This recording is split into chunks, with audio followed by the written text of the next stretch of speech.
오늘 우리에게 주신 하나님의 말씀은 신약성경 야고보서 1장 2절부터 12절입니다.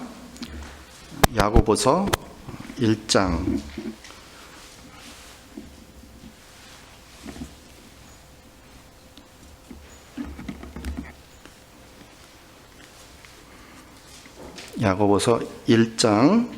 2절부터 12절까지 이 시간 우리에게 주시는 능력 있고 살아있는 하나님의 말씀으로 받으시기 바랍니다. 내 형제들아, 너희가 여러 가지 시험을 만나거든 온전히 기쁘게 여기라. 이는 너희 믿음의 시련이 인내를 만들어내는 줄 너희가 알미라. 인내를 온전히 이루라. 이는 너희로 온전하고 구비하여 조금도 부족함이 없게 하려 함이라. 너희 중에 누구든지 지혜가 부족하거든 모든 사람에게 후히 주시고 꾸짖지 아니하시는 하나님께 구하라. 그리하면 주시리라. 오직 믿음으로 구하고 조금도 의심하지 말라. 의심하는 자는 마치 바람에 밀려 요동하는 바다 물결 같으니 이런 사람은 무엇이든지 주께 얻기를 생각하지 말라. 두 마음을 품어 모든 일에 정함이 없는 자로다. 낮은 형제는 자기의 높음을 자랑하고 부한 형제는 자기의 낮아짐을 자랑할지니 이는 풀의 꽃과 같이 지나감이라. 해가 돋고 뜨거운 바람이 불어 풀을 말리우면 꽃이 떨어져 그 모양의 아름다움이 없어지나니 부한 자도 그 행하는 일에 이와 같이 쇠잔하리라. 시험을 참는 자는 복이 있도다. 이것에 옳다 인정하심을 받은 후에 주께서 자기를 사랑하는 자들에게 약속하신 생명의 면류관을 얻을 것임이니라. 아멘. 오늘 이 말씀을 증거해 주실 분은 정일만 목사님이십니다. 지금 풀만의 팔루스 한인 정례교회 담임하고 계시는 우리 정 목사님 나오셔서 여러분들에게 귀한 말씀 증거해 주시겠습니다.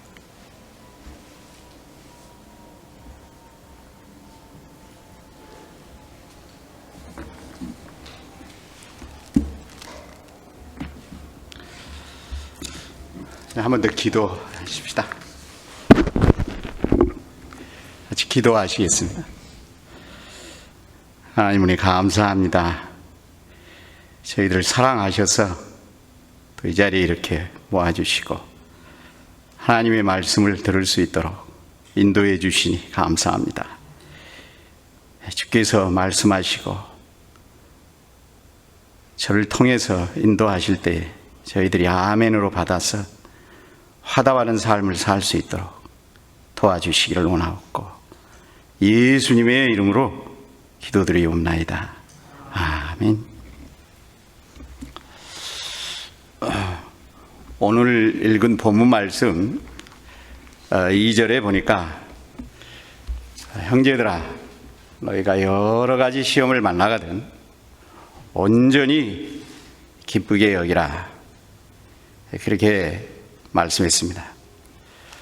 형제들아 하는 것은 믿음의 형제들을 말합니다. 즉 예수를 구주로 믿어서 성도가 된 하나님의 자녀들을 가르쳐 하신 말씀입니다. 또 여러 가지 시험을 만나거든 그렇게 말씀한 거 보니까 믿음의 사람, 하나님을 섬기는 그런 성도들에게 여러 가지 시험이 있는 것을 우리에게 암시하는 말입니다. 우리말 성경에 나온 시험은 영어 성경에는 트라이얼이라고 번역이 되어 있는 그런 말로 견디기 어려운 시련이나 힘들고 어렵고 괴롭고 견디기 어려운 역경이나 고난을 말합니다. 그것도 여러 가지 시험이라고 한 걸 보니까 개인적으로 또 가정적으로 교회적으로 국가적으로 사회적으로 여러 가지 모양의 시련을 당하게 될 것을 말씀하신 것입니다. 간단히 말하면 사는 게 힘든 겁니다. 무슨 일이 잘 안 되고 앞길이 막히고 좋지 않은 그런 일들이 마치 바닷가에 치는 파도처럼 계속해서 반복이 되는 그러한 상황을 말한 것입니다. 때로는 심적으로, 때로는 육체적으로, 때로는 경제적으로, 때로는 사람으로 인해서 괴로움과 슬픔과 참기 어려운 그런 아픔을 겪어야 되는 그러한 상황을 말합니다. 그래서 일이 술술 잘 풀리기보다 실타래에 꼬이듯이 꼬여가지고 앞길이 잘 보이지 않는 그런 홍해바다 앞에 있는 이스라엘 백성과 같이 놓여진 그런 상황, 그런 걸 우리가 흔히 말하는 설상가상이라고 그러죠. 엎친 데 덮친다고 그러죠. 그런 경우를 우리가 가르쳐서 시련, 여러 가지 시련이다, 그렇게 말씀한 것 같습니다. 죽을 고비를 넘기고 나니까 형제들이 노예로 팔아서 사슬에 묶여서 애굽으로 내려간 요셉과 같이 된 것이고, 흉년을 만나서 좀 살만한 곳으로 이민을 갔더니 남편 죽고 아들 둘을 다 잃고 홀로 과부가 된 나오미와 같이 된 것이고, 10남매 다 잃고 졸지에 동방 최고 갑부가 알거지가 된 욥과 같이 된 거고, 다른 사람도 아닌 장인인 사울왕에게 쫓겨서 목숨을 부지하고자 도망치는 그런 신세에 처한 다윗과 같이 된 그런 것들이 바로 이런 상황이라고 말할 수 있습니다. 아마 이런 예를 성경에서 들자면 아마 시간이 부족할 줄로 그렇게 합니다.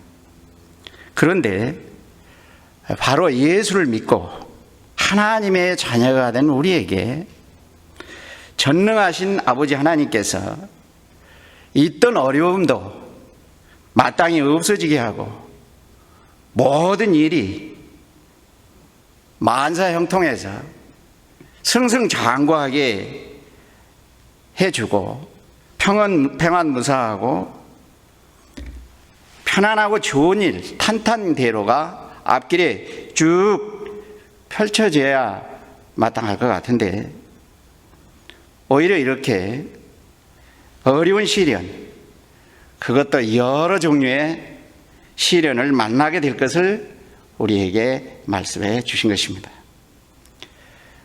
그 시련을 우리가 이겨서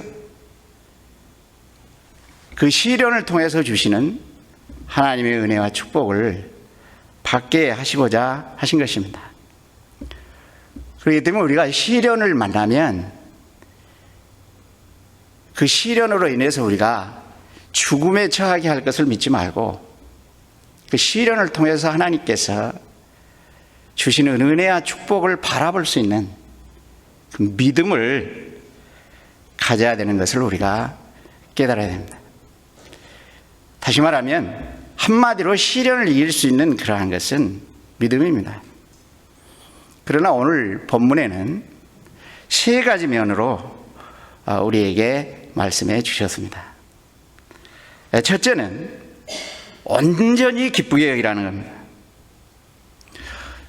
일반적으로 사람은 어려움이 닥치면 힘들다고, 죽게 됐다고, 참 살기가 너무 고달프다고, 어떻게 하면 좋으냐고 걱정하고 탄식하고 한탄하고 근심하고 어쩔 줄 몰라서 이렇게 의기소침해서 낙심하고 코가 빠지고 풀이 다 죽은 사람이 되었다가 그 시련이 다 지나가고 나서 끝이 났을 때 죽을 뻔했는데 이제 살았다. 와, 이젠 됐다. 이젠 끝났다. 정말 잘 됐다. 이렇게 안도의 숨을 쉬고 기뻐하는 것이 보통 사람이고, 그때 하나님 감사합니다 이렇게 하는데, 우리 하나님께서는 사도 야고보를 통해서 극심한 시련, 정말 어려운 그러한 어려움, 설상가상으로 닥치는 그 어려움을 겪게 되었을 때, 바로 그때 기뻐할 때에 온전히 기뻐하라, 그렇게 우리에게 말씀해 주셨습니다. 온전히 기쁘게 여기라는 것은 한 50%만 기쁘게 여기고, 이쪽 가슴에는 속이 쓰리고 애린데 이쪽 가슴으로 조금 괜찮아요, 괜찮아요, 그렇게 하라는 게 아니고, 아니 그거보다 좀 낮게 한 70%는 그렇게 하는데 30%만 괜찮아요 이렇게 하라는 것도 아니고, 90%만 기쁘게 여기지 말고 100% 전적으로 온전히 기쁘게 여기라, 그렇게 말씀했습니다. 무슨 말씀이냐면, 겉으로만 깊은 척 그렇게 하지 말고, 겉으로는 괜찮은 척 그렇게 하면서 속으로는 앓고 있지 말고, 정말 속으로부터, 우리 중심으로부터 나오는 진심을 가진 기쁨을 가지고 기뻐하라는 거예요. 손주 보면 좀 볼 때는 재미있다고 그러잖아요. 뭐 제가 손주를 벌써 4이나 보고 5째 얼마 전에 봤는데, 그 아이가 얼마 전에 돌을 당했어요. 그래가지고 그게 아들이에요. 계속 딸 하다가 딸이 할아버지였는데 제가 아들 손주를 보게 돼서 한번 또 와보라고 그래서 가봤어요. 근데 걔가 어떻게 나를 알아보죠? 생전 처음 보는 건데. 그런데 그 아이가 이거 말입니다. 이거 그게 하나도 근심 걱정이 없는 그 순수한 기쁨인 것 같더라고요. 그래서 우리가 정말 어떻게 하면 좋나 하는 그런 상황인데 마음으로 기뻐하라는, 근심이나 걱정이 하나 없는 그 순수한 기쁨으로 기뻐하라. 운동선수가, 축구선수가 골을 탁 넣는데 골이 쫙 뻗치더니 골대 안으로 샥 들어갔습니다. 막 들어가지고 그 순간의 기쁨이 바로 온전한 기쁨이 아닌가, 저는 그렇게 생각을 해봅니다. 우리가 정말 어려운 일을 당했을 때, 정말 큰 슬픔을 당했을 때, 너무나 지치고 어려워서 어떻게 할 수가 없는 그런 상황에서 그 시험을, 그 시련을 이길 수 있는 비결이 뭐냐면, 그런 순수한 기쁨으로 하나님을 인해서 기뻐, 하나님 됐습니다, 이게 우리 마음속에 있어야 그 시험을 이길 수 있다는 거죠.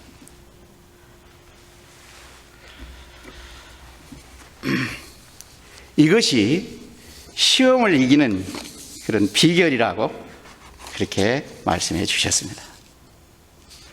어떻게 이 상황에서 기뻐할 수가 있냐? 그것은 바로 모든 것을 주관하시는 우리 아버지 하나님께서 허락해 주신 것을 믿기 때문에 그렇습니다. 지난 5월 29일 밤에 헝가리라는 곳에 다뉴강이라는 강이 있어요. 제가 고등학교 때 뭐 여기 몇 분 아시는 분도 계시겠지만 밴드부였습니다. 밴드부였는데 밴드부에서 연주한 곡이 뭐였냐면 다뉴브강의 잔물결이다 하는 그런 곡이 있어요. 내가 지금 기억을 잘 못하는데 그 곡이 아주 좋았던 기억이 있어요. 그런데 그 다뉴브강에서 여행 간 한국인 관광객이 탄 허블리아노라는 유람선이 침몰돼 가지고 33명 중에 7명만 구조가 되고 26명은 실종되거나 사망했는데 아직도 3명의 시신을 수습하지 못하고 실종되어 있는 상태라고 그렇게 말합니다. 그 실종된 사람들 중에 6살 난 여자아이가 있었는데 이게 침몰해가지고 가라앉은 선체를 끌어올려서 그 선체 안에서 발견을 해서 시신이 수습이 되었습니다. 그런데 그 아이의 할머니가 그 아이를 이렇게 꼭 껴안은 채로 할머니하고 그 아이가 죽어 있는 거예요. 제가 말이에요. 목회자잖아요. 그런데 왜 그 기사를 볼 때 왜 눈시울이 뜨거워지냐는 거예요. 그냥 생각도 없이 눈물이 쭉 내려요. 얼마나 사랑했으면.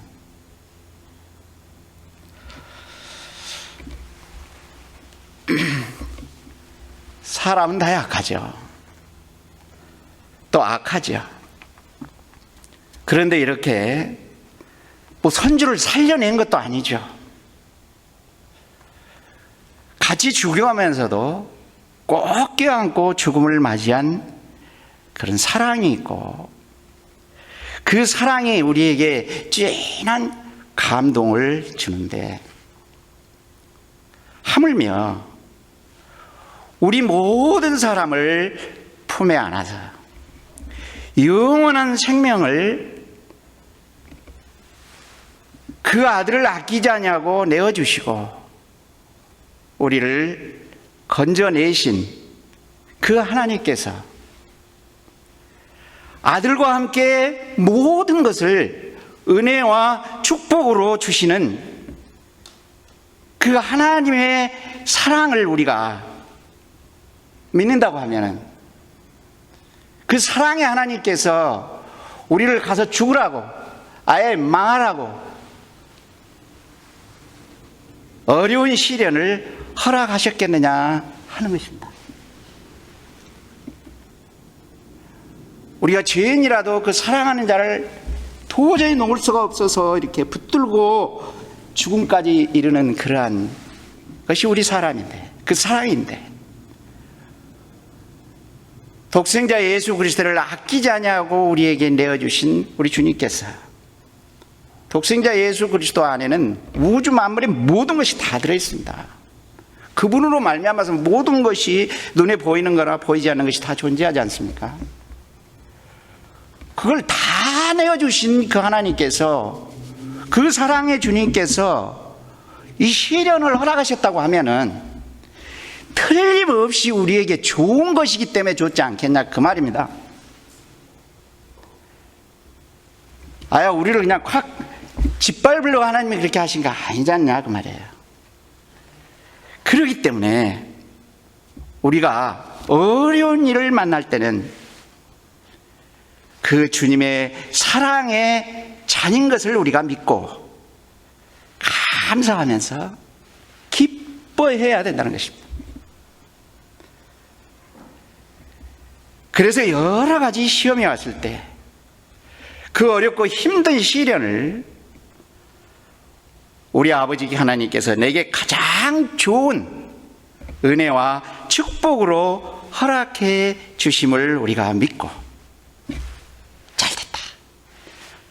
겉으로 그러면 사람들이 미쳤다고 그러니까 속으로 하나님 감사합니다.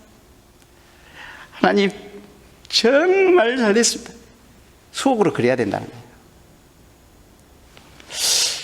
가만히 계시는 거 보니까 별로 그럴 마음이 없으신 것 같아요. 보통 그러면 아멘 그러거든요. 근데 여기는 아멘이 너무 없어가지고. 예. 예.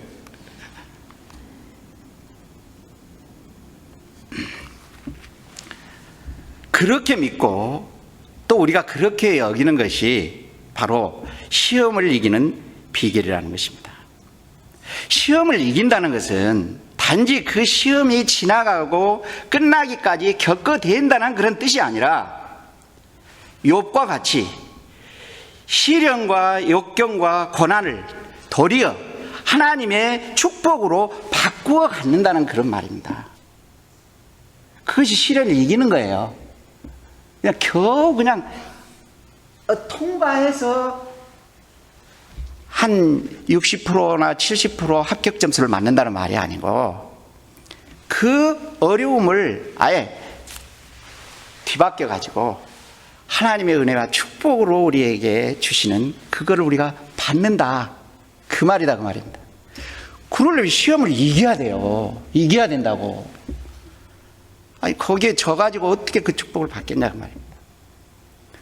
그 비결이 바로 기쁘게 여기는 그런 것입니다. 사실 뭐가 좋고 나쁘고 잘되고 못되는 거, 행복과 불행, 살고 죽는 거는 상황과 조건이 아니라 그 모든 것을 주관하시는 하나님께 달려있음을 우리는 믿습니다. 또 이렇게 안 나오네. 네, 그럴 때는 같이 하는 거예요. 네.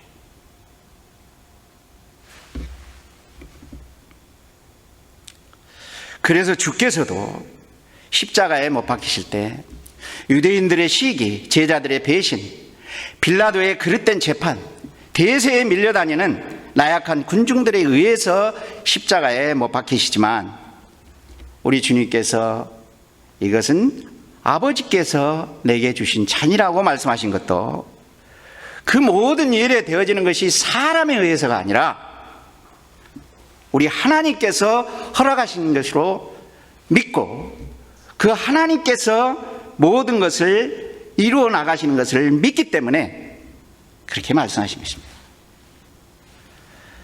따라서 이 믿음을 가질 때 우리가 어떠한 상황과 처지에서도 감사와 기쁨을 가질 수가 있고 또 선하신 하나님 모든 것을 좋게 선하게 이루어 주실 것을 우리가 믿는 것입니다. 그뿐만 아니라 행복과 불행과 좋고 나쁜 것이 사람의 마음에 있어요. 내가 많은 거 가졌다고 행복한 게 아니잖아요. 마음이 행복이야. 마음이 좋아야 좋은 거예요.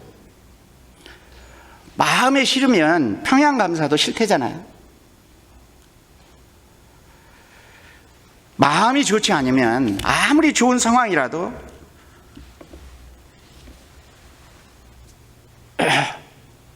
마음이 좋지 않으면 일이 나쁘게 되고 자연히 결과도 나빠질 수밖에 없는 것입니다. 그래서 우리가 하나님을 믿는 믿음을 가지고 나가면 마음이 좋아지고 하나님께서 우리 마음을 꽃처럼 펴주시기 때문에 그 마음이 선하고 아름답게 되어지는 겁니다. 자기 마음이 좋으면요 사람이 모든 게 좋게 보이게 돼 있어요. 시어머니가 한번 며느리가 예쁘지 않은 그런 마음을 갖게 되면 그 며느리의 벗은 뒷발집까지도 밉게 보인다고 그러잖아요. 왜 그러겠어요? 마음이 그렇기 때문에 그런 거 아니겠어요? 그러나 마음이 좋으면 곰보딱지도 복그릇으로 보인다고 그러잖아요. 이를 너무 잘 아시는 우리 하나님께서 어떤 시련이 닥치고 많은 어려운 일이 시킨다고 해도 그로 인해서 마음을 다치게 하거나 슬퍼하고 통곡하거나 낙심하지 말고 온전히 기쁘게 여기는 것이 시련을 이길 수 있는 비결임을 우리에게 말씀하신 것입니다. 중요한 것은 바로 이렇게 시련을 당할 때 그 상황만 보고 괴로워하지 말고 자기 생각에 치우치지 말고 언제나 그 모든 것을 주관하시는 하나님을 믿고 감사와 기쁨을 갖는 그러한 것입니다. 그것이 시험을 이기는 첫째 되는 비결인 것입니다. 다음으로 시험을 이기는 비결은 기도입니다. 사람이 시련에 휘둘려서 정신이 없으면 기도할 생각도 못합니다. 기도한다고 해도 입으로만 해요. 마음으로 기도하지를 않습니다. 그렇지만 믿음을 가지고 그 시련을 기쁨으로 여기면 시험을 이겨내기 위한 지혜가 필요하고 그 지혜를 하나님이 주신 것으로 믿기 때문에 기도하게 됩니다. 믿음이 있는 분은 그 이전에 어려운 일을 만나면 벌써 알아요.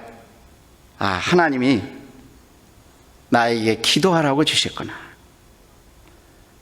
평소에 기도했지만 좀 더 기도하라고 마음을 기울이고 전심으로 힘써 기도하지 않은 것을 하나님께서 아시고 나 같은 허물 많고 부족한 사람을 또 찾아주시고 가까이 하시는구나 아는 것입니다. 그래서 환난 날에 나를 부르라. 내가 너를 건지리니 네가 나를 영화롭게 하리로다. 그렇게 말씀하셨습니다. 너희는 여호와를 만날 만한 때에 찾으라. 가까이 계실 때에 그를 부르라. 그렇게 말씀하셨습니다. 바로 그 하나님을 만날 만할 때, 하나님이 가까이 계시는 때가 언제냐? 그 어려움을 겪고 있을 때예요. 그때는 특별히 하나님이 어디나 계시고 계시지 않는 것이 없지만 우리에게 좀 가까이 오셔서 만나고 싶어하는 때에 하나님이 가까이 계시는 그때가 바로 언제냐? 시련의 때란 말입니다. 그걸 모르고 믿음이 없으면 아이고 하나님이 왜 나에게, 다른 사람은 저렇게 믿음 없는 사람도 세상 살아가는데 잘 되는데 나는 왜 이렇게 어려워? 하나님 참 이상하시다. 그렇게 불신앙을 갖는 거예요. 그러지 말고 하나님이 참 나한테 가까이 오셨네? 하나님 나를 만나고 싶어 하시네?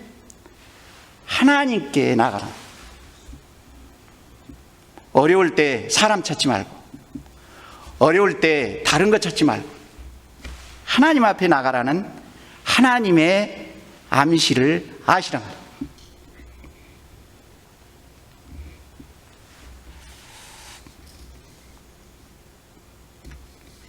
그래서 우리 예수님께서도 십자가를 앞에 두시고 겟세마네 동산에서 땀방울이 핏방울이 되도록 힘써 기도하심으로 우리에게 기도의 모본을 보여주셨습니다.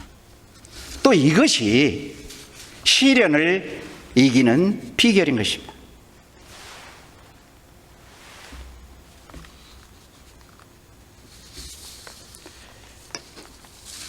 기도할 때 주의할 것은 여기 보니까 믿음으로 기도해라.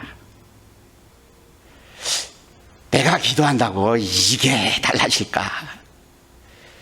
그렇게 의심하지 말고 믿고 기도하라는 거예요. 믿지 아니하고 의심하면 주께 얻기를 생각지도 하지 말아라. 하지만 믿음의 기도는 병든 자를 구원한다고 했고 죄 사함을 얻고 하늘 문을 닫기도 하고 열기도 한다고 그렇게 말씀하셨습니다. 따라서 나 같은 게 뭐 기도한다고 들어주실까요? 내가 한 거라고는 하나님 앞에 잘못한 것밖에 없는데 기도하면 책망이나 듣지, 또 책망이나 듣지 않으면 다행이지, 그렇게 생각하지 말고 우리 하나님은 후히 주시고 꾸짖지 아니하시는 하나님이시다. 따라서 하십시다. 후히 주시고 꾸짖지 아니하시는 하나님. 그 하나님을 믿고 믿음으로 구하라는 것입니다. 후히 주시고 꾸짖지 아니하시는 하나님이란 말은 하나님이 아니 내 말은 듣지도 않고 그렇게 허랑방탕하고 가진 것 몽땅 털어맞고 무슨 낯짝으로 또 무슨 염치로 찾아와서 뭘 좀 해달라고? 꼴 좋다.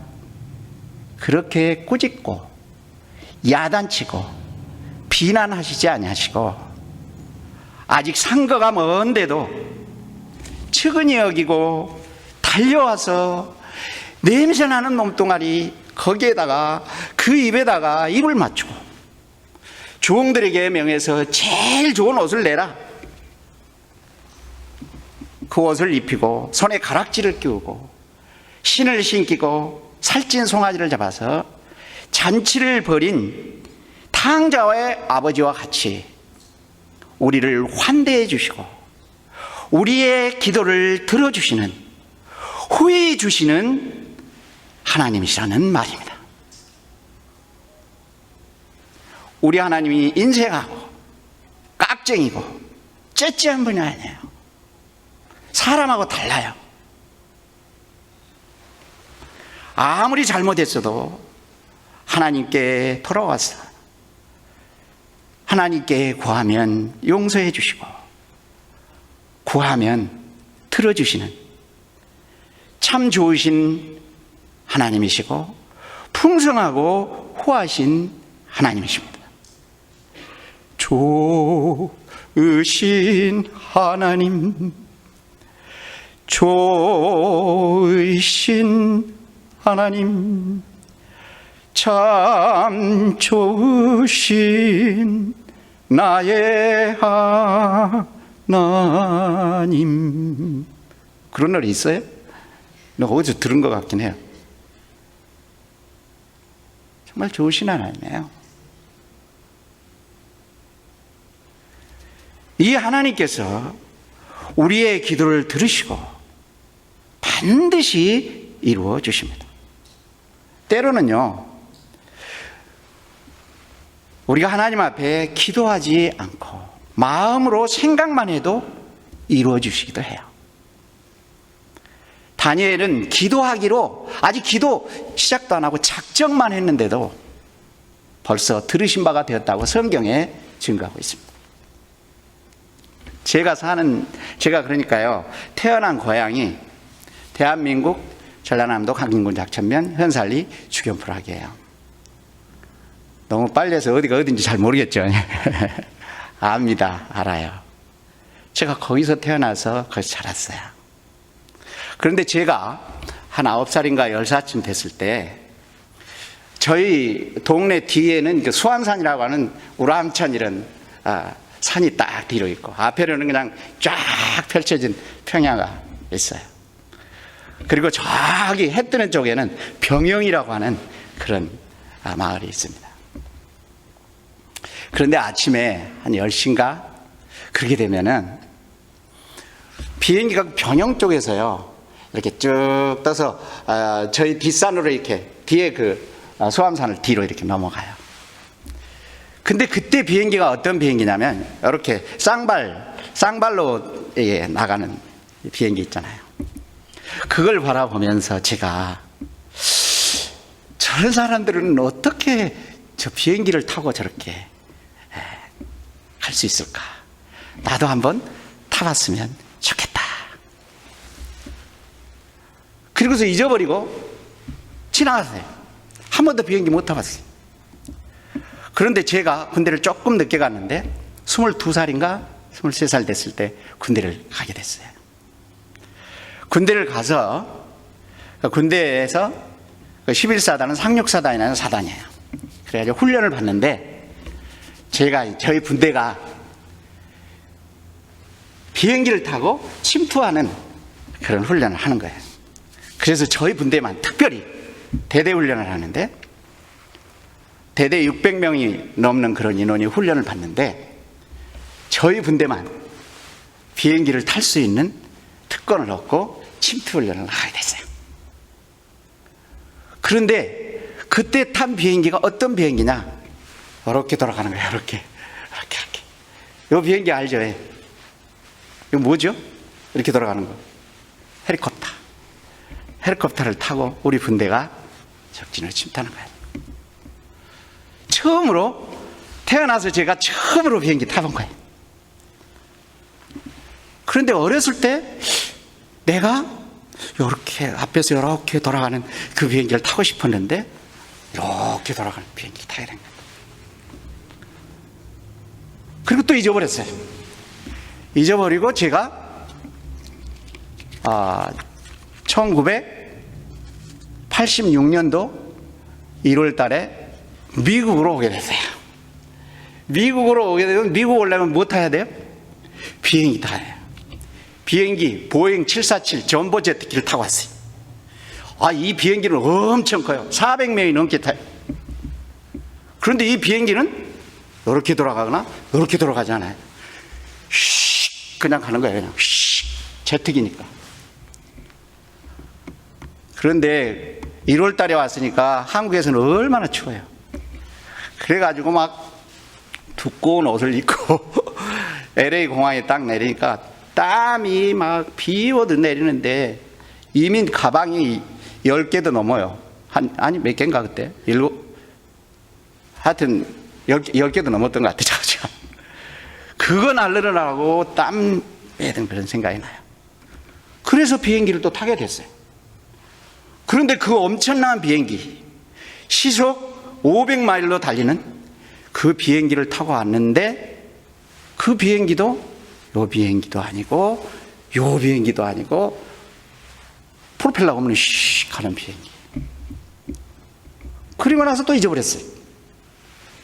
그런데 제가 이 풀만이라는 곳에 저도 지금도 풀만에 있습니다만 풀만이라는 곳에 제가 1999년도에 저 아틀란타에서 그쪽으로 오게 됐어요.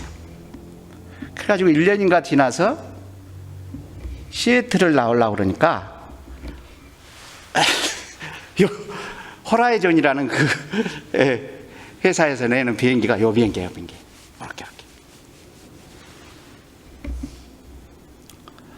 그때가 언제냐면 제가 한 49 되는 거니까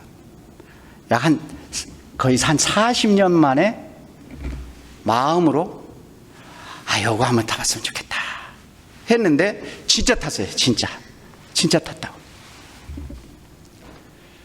제가 왜 이 말씀을 드리냐면 우리 성도들이 하나님 앞에 구한 것은 반드시 하나님이 들으신다는 걸 얘기하려고 그런 거예요. 내가 뭐 이것 탔다 저것 탔다 내가 그거 얘기하려고 하는 거 아닙니다. 우리 목사님이 이것 타고 저것 탔대 그렇게만 생각하지 마시고 우리 하나님은 마음으로 하나님 앞에 소원을 두기만 해도 들으신단다. 기도하면 분명히 들으시고 확실하게 들으신단다. 그거 말씀드리려고 합니다.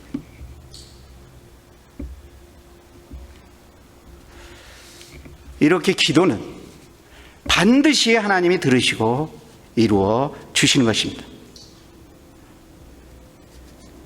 이루어 주실 때 내가 생각하고 내가 원하는 대로 이루어 주시기도 하지만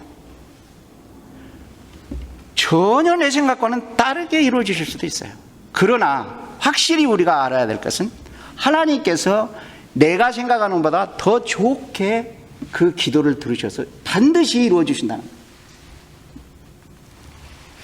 한번 여쭤볼게요. 믿으십니까? 네. 하나님 반드시 우리 기도하면 들으십니다. 시험을 이기는 셋째 비결은 참는 것입니다. 참아야 보리밥도 되고 보리밥하기가 얼마나 어려운지 아세요? 보리밥 진짜 어려워요.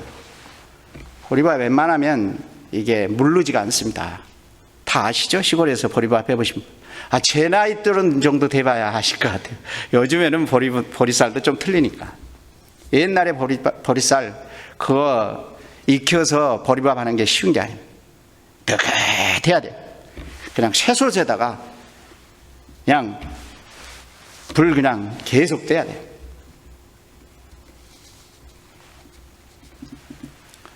보리밥 하나를 해도 참아야 보리밥 됩니다. 참아야 애도 낳고 참아야 병아리도 깝니다.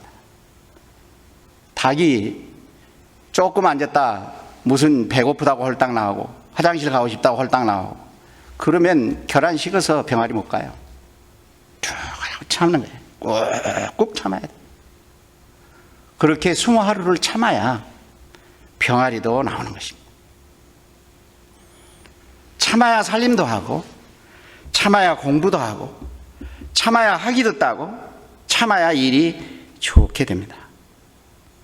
참지 못하면 잘 될 일도 안 되는 경우가 많고 참으면 안 될 일도 되는 경우가 많이 있습니다. 참으라는 말은 어려운 일 당할 때 화김에 분김에 속상하다고 신앙에서 떠나지 말라는 겁니다. 하나님 버리고 하나님의 말씀을 버리고 믿음을 버리는 일을 하지 말라는 겁니다. 또 중단하지 말라는 겁니다. 잘 가노라 닫지 말며 못 가노라 쉬지 말라. 부디 긋지 말고 초음을 아껴 쓰라. 가다 중지보다면 아니가만 못하니라. 그 시조가 있지 않습니까? 보통 우리가 참지 못해서 그만 복을 다 발로 차버리는 그러한 경우가 많이 있습니다. 참으라는 것은 끝까지 하나님을 믿으라는 것입니다. 그렇게 말하면은 하나님 잘 믿는데 그런 분이 좀 많이 계실 것 같아요. 우리가 하나님 믿는다 하지만요, 사실 그 믿음에 서 있을 때가 많잖아요. 하나님 믿으십니까? 그런데요, 어떨 때는 돈보다도 안 믿을 때가 있어요. 돈이 좀 있으면 든든하다가도요, 돈 없고 하나님 계시는 곳에는 걱정, 근심이 가득해요. 솔직하게 말씀하세요. 우리가 하나님만 믿어요? 다시 물어볼게요. 우리가 하나님만 믿어요? 지금 대답 안 하시죠. 저 자신에게만 물어보는 거예요. 목회자가요, 교인 숫자 보고서 든든해하고, 교인 숫자 좀 없어지면 어쩌나, 왜 그 사람이 안 나왔지? 예배 시간에 안 나온 사람부터 생각이 나가지고 설교가 안 나와. 우리 목사님은 안 그러시고, 목사님 아니시고 다른 나 같은 사람. 교인 수 좀 많으면 흐뭇해하고, 또 어느 교회 숫자 좀 많은 교회라면 얼른 가려고 그러고, 그게 몇 사람이나 모여요? 한 연하면 몇 모이는? 양심적으로 하자고요. 양심적으로. 우리가 하나님 믿어요? 하나님 믿으세요? 하나님 믿으면 그렇게 해요? 죄송합니다. 죄송해요. 내가 그렇게까지 하려고 하는 건 아닌데, 우리가 하나님 말씀 통해서 우리가 죄인인 거 믿습니다. 믿으십니까? 우리 맨날 고백하는 게 죄인이에요. 그러면서 싸울 때 보면 부부간에도 서로 잘했다고 싸워요. 나는 한 번도 내가 잘못했다는데 왜 당신이 그래? 그렇게 싸우는 사람을 내가 보지 못했어. 싸울 때 사람과 사람 사이, 교회에서 무슨 일 나와서 싸울 때 한번 보세요. 내가 잘못했다는데 그러고 싸우는 사람 있어요? 내가 죄인이라는데 그렇게 하고 싸우는 사람 있어요? 대부분 다 나는 잘못이 없고 네가 잘못했다고 싸우는 거예요. 그게 뭐예요? 하나님 말씀 안 믿는 거죠. 왜 죄인이라고 하지나 말지.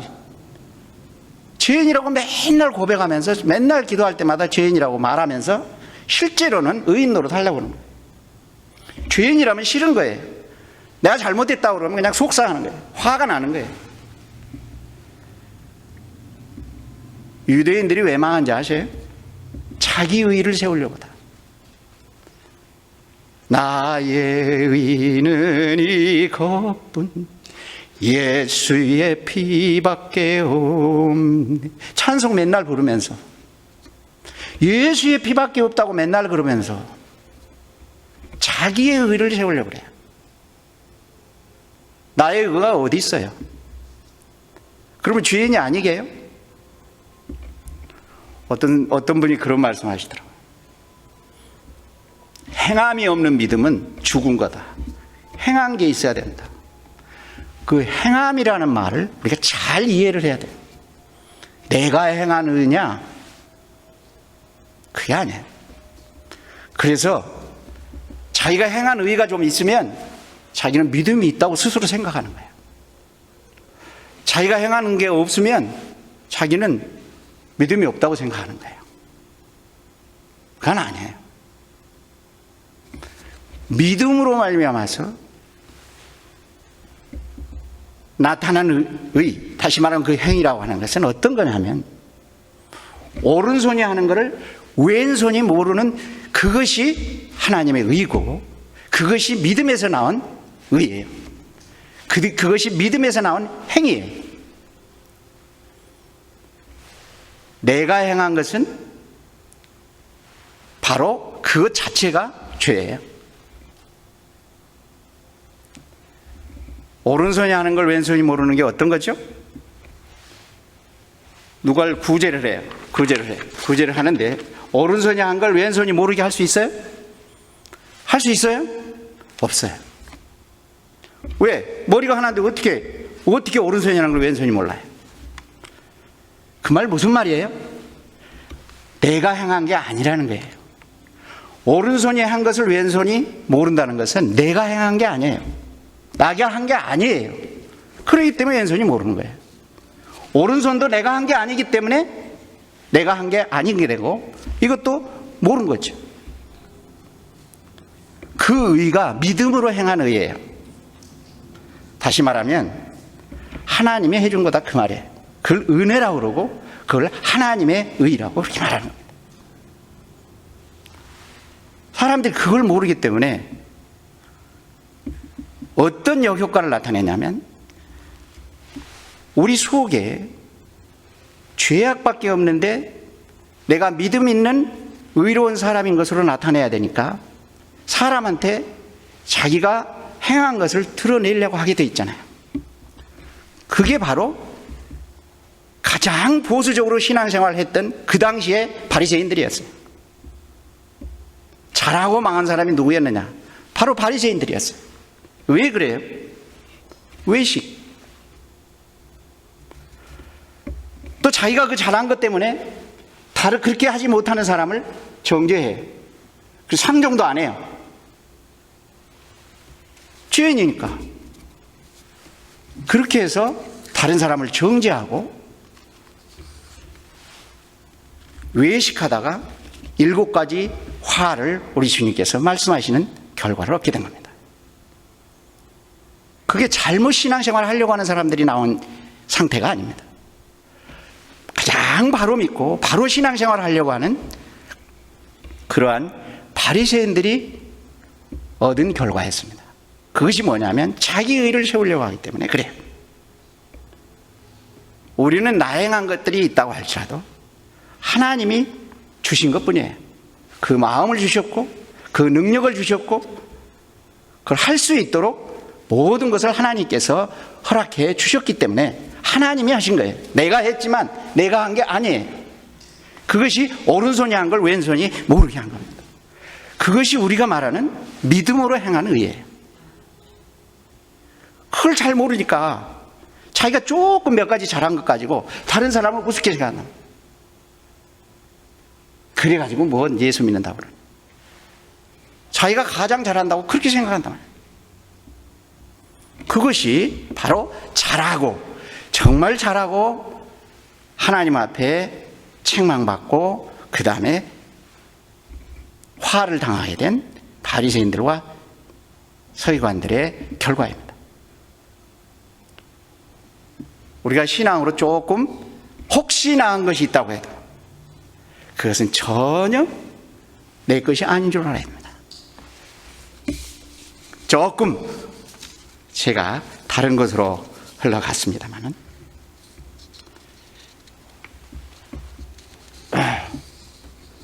우리가 이렇게 하나님께서 우리에게 이루게 하시는 모든 그러한 고난이나 환난은 우리를 겸손하게 만든다 그 말입니다.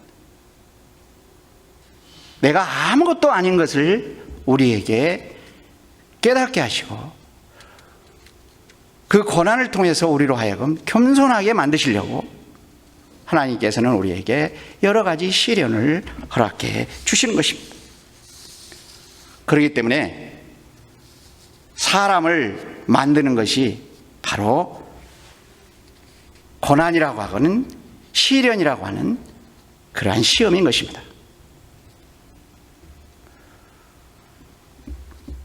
교만은 하나님을 믿지 않는 불신앙이 교만입니다. 우쭐하는 것도 교만이에요. 그렇지만 진짜 멸망받을 패망의 선봉이 된 교만은 하나님과 그 말씀을 믿지 않는 거예요. 아무리 교만한, 세상 사람이 볼 때 교만하게 보이는 그 사람도 하나님과 그 말씀을 믿으면 겸손한 사람이에요. 믿기 때문에 그 사람을 하나님께서 겸손한 자로 여기신 겁니다.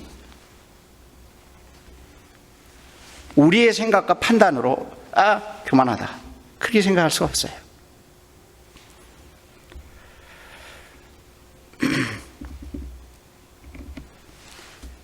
그래서 우리가 이 고난을 통해서 하나님께서 나를 겸손하게 하시는 그러한 하나님이신 것을 우리가 알고 내 의를 세워서 하나님 앞에 불신앙의 사람이 되지 말고 사도 바울과 같이 살 소망까지 끊어진 그러한 상황에서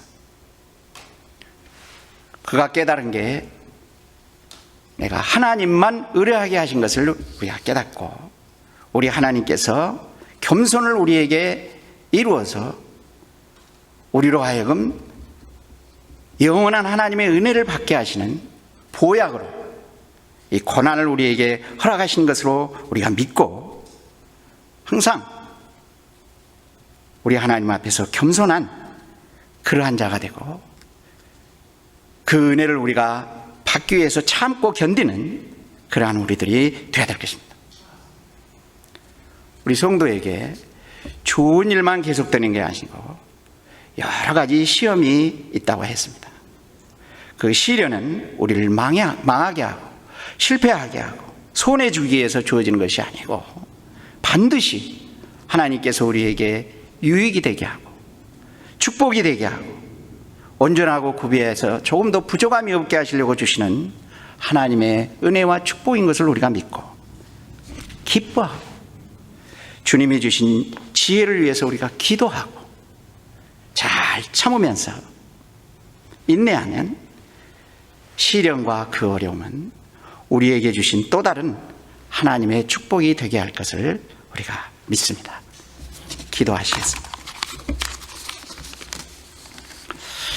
하나님 은혜 감사합니다.